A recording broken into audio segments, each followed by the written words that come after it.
Parmi les innombrables bobards des européistes, il y en a un qui est particulièrement intolérable. C'est celui selon lequel l'Europe, c'est la paix. Mes amis, en 50 ans, la construction de l'Europe a permis d'affermir la paix. L'Europe, elle existe. Elle a permis un bien considérable, c'est-à-dire d'obtenir la paix. C'est-à-dire que si l'on n'avait pas touché à cette politique étrangère, comme elle se faisait depuis des siècles, eh bien, on aurait pris le risque de conflits dont certains se sont achevés dans des guerres terribles qui doivent appartenir au passé. Pour moi qui suis venu au monde adulte dans un climat d'horreur et de crime, c'est d'abord pour cela, je dis bien d'abord pour cela, que je veux l'Europe unie et que je la veux irréversible.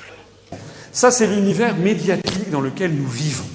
Vous vivez, nous vivons, du berceau à la tombe, dans cet univers où quotidiennement on nous explique que l'Europe est notre avenir, que l'Europe c'est la paix, que l'union fait la force, qu'il faut faire l'Europe pour éviter de nouveaux Verdun. Les mots qui décrivent l'Union européenne pour moi, déjà en premier la paix. L'union et je pense la paix. Bien sûr la paix et puis la prospérité et le progrès social, oui. Longtemps il n'y a pas eu la guerre entre ces pays-là.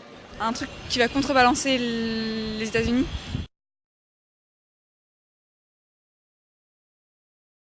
La question, l'argument l'Europe c'est la paix est utilisé comme l'argument suprême pour faire taire les opposants à la construction européenne, mais est-ce que c'est vrai? S'il n'y a pas eu la guerre en Europe, c'est à cause de ça. M-A-D, MAD, ça veut dire fou en anglais, c'est Mutual Assured Destruction, la destruction mutuelle assurée. C'était le concept de la guerre froide, de la guerre entre le pacte de Varsovie et l'OTAN, avec de part et d'autre des États qui étaient gavés jusque par milliers de bombes thermonucléaires qui auraient rasé la planète. C'est l'équilibre de la terreur qui a fait qu'il n'y ait pas eu la guerre en Europe. Ça n'est absolument pas les directives sur le beurre de cacao ou la taille des sièges de tracteurs de la Commission européenne.